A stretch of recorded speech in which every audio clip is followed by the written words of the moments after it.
গতকালকে নেসকর অফিসে আমাদের বুয়েট ট্রিপলি 17 ব্যাচের রতন ভাইয়াকে হচ্ছে ডিপ্লোমা সন্ত্রাসীরা তাকে হত্যার হুমকি দিয়েছে। আমরা সেই প্রতিবাদে এখানে আসছি। তাদেরকে 12 ঘন্টার আলটিমেটাম দেওয়া হয়েছিল প্রশাসনকে, যাতে তাদের বিরুদ্ধে অ্যাকশন নেওয়া হয়।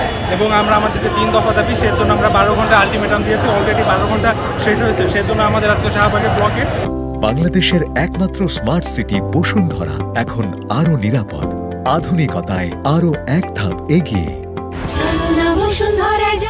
তো আমাদের 3 দফা দাবিগুলো হচ্ছে, ইঞ্জিনিয়ারিং নবম গ্রেড বা সহকারী প্রকৌশলী হতে হলে তাকে ন্যূনতম বিএসসি ডিগ্রিধারী হতে হবে এবং 10ম গ্রেড থেকে কোটার মাধ্যমে কোনো প্রমোশন পাওয়া যাবে না।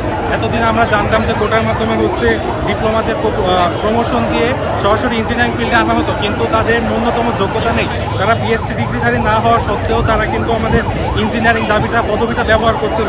তো আমাদের দ্বিতীয় দাবি হচ্ছে টেকনিক্যালের যে 10ম গ্রেড উপসহকারী প্রকৌশলী, সেইখানে ডিপ্লোমার সাথে সাথে আমাদের বিএসসি ডিগ্রিধারীদের জন্য উন্মুক্ত করতে হবে।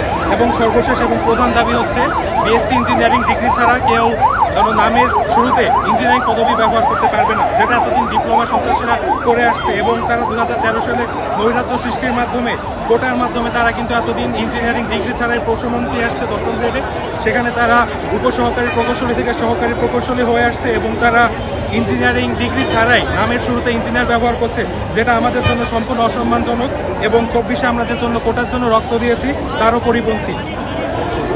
ধন্যবাদ।